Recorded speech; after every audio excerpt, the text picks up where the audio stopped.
Warm welcome to my channel. दोस्तों, आज हम वीडियो में बात करने वाले हैं जो बीजेपी का मैनिफेस्टो निकल के आया था, पार्टी मैनिफेस्टो। एंड उसमें कंपनी जो भी है, इसमें बीजेपी के जो भी फंडिंग है या फिर जो कंट्री का 5 साल का जो फ्यूचर प्रोग्राम्स है जहाँ पे गवर्नमेंट इन्वेस्ट करने वाली है, जो कि मेन सेक्टर्स है। जैसे कि मैनिफेस्टो में बताया गया कि वो housing, defence, Railways, energy, road, EVs, sustainable technologies वगैरह पे इन्वेस्ट करने वाले हैं। तो उसके अकॉर्डिंगली ज़रूरी ये आपके लिए अभी ये है कि आप आइडेंटिफाई करके रखो कौन से ऐसे सेक्टर्स हैं जहाँ पे आपको पैसे इन्वेस्ट करने चाहिए। तो यहाँ पे नेक्स्ट 2-3 मिनट के अंदर में मैं आपको थोड़ा सा एक आइडिया देने वाला हूँ कि कौन से ऐसे स्टॉक्स हैं जिसमें मैं अपना उसको वॉच लिस्ट में रखने वाला हूँ। आप भी चाहो तो उसको अपने वॉच लिस्ट में रख सकते हो एंड कभी भी कोई भी डिप आए तो उस पर आप बाई कर सकते हो।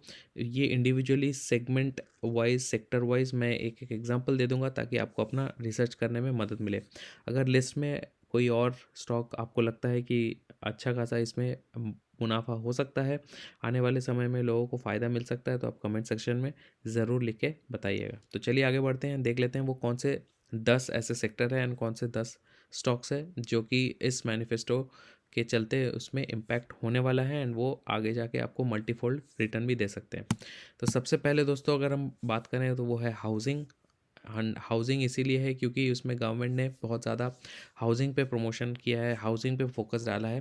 गवर्नमेंट का कहना ये है कि हाउसिंग में बहुत ज़्यादा बेनिफिट्स देने वाले हैं, क्योंकि इमर्जिंग इंडिया में housing is going to be an integral factor, क्योंकि इसके साथ साथ बहुत सारे इंडस्ट्रीज़ रिलेटेड होते हैं।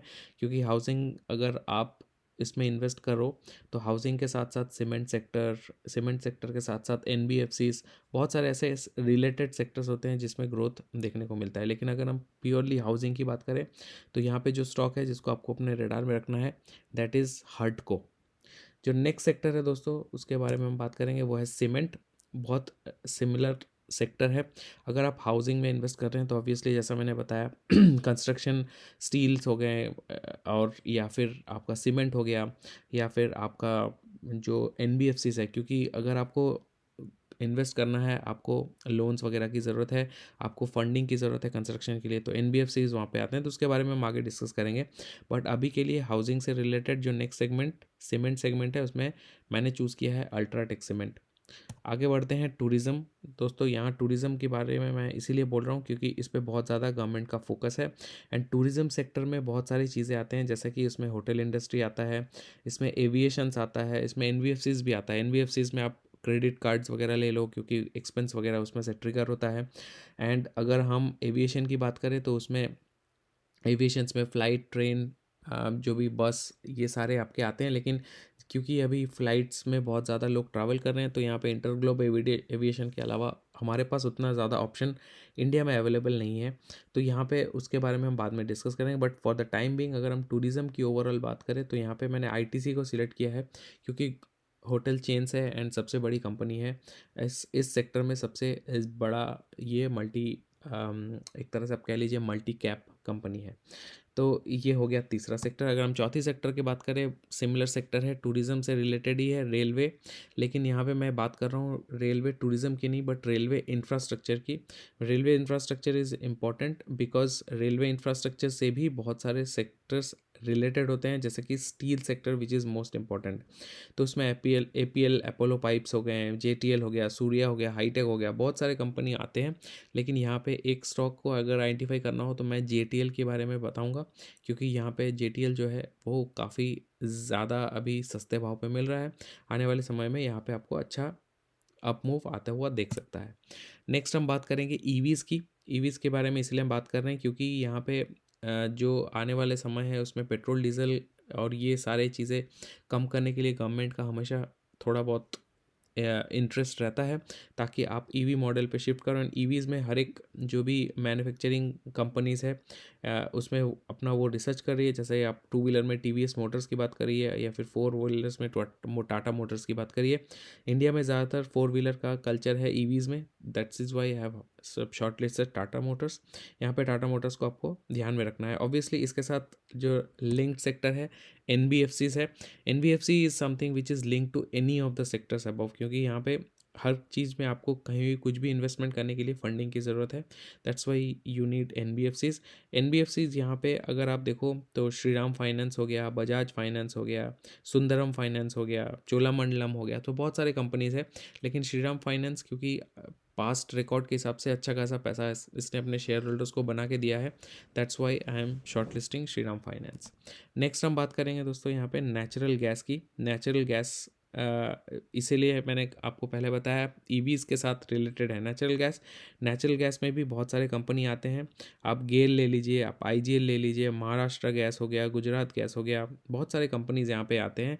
लेकिन यहाँ पे अगर हम सबसे अच्छा रिटर्न देने वाली कंपनी को शॉर्टलिस्ट करें तो यहाँ पे मैंने गेल को शॉर्टलिस्ट किया है।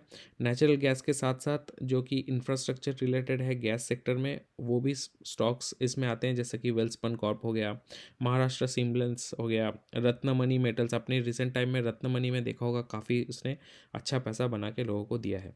नेक्स्ट जो सेक्टर है दोस्तों, ये एक गवर्नमेंट के स्कीम के अकॉर्डिंगली है, जिसमें गवर्नमेंट ने हर घर जल का जो स्कीम निकाला था उसके अकॉर्डिंगली यहाँ पे मैंने हाईटेक सिलेक्ट किया, क्योंकि हाईटेक्स वो पाइप्स बनाती है।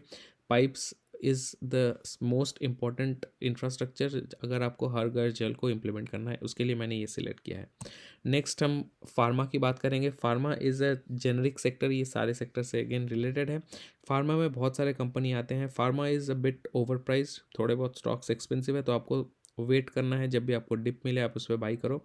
अदरवाइज़ फार्मा में डिविस, सिंजिन, सुवेन, अमी ऑर्गेनिक्स, बहुत सारे कंपनीज है, लेकिन मैंने यहाँ पे डिविस को शॉर्टलिस्ट किया है।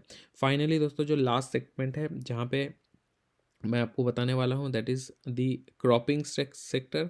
यहाँ पे ये जो क्रॉपिंग सेक्टर है, ये ऑब्वियसली आपको पता है ये कंट्री का जो है वो बैकबोन है। एंड क्रॉपिंग सेक्टर में बहुत सारे कंपनीज आते हैं, जो भी ट्रैक्टर या फिर ट्रैक्टर बनाने वाली कंपनीज हो गए, या फिर जो एग्जैक्टली एग्रीकल्चर करने में जो कंपनी यूज़ होते हैं, ऐसे बहुत सारे कंपनी हमारे यहाँ पे है।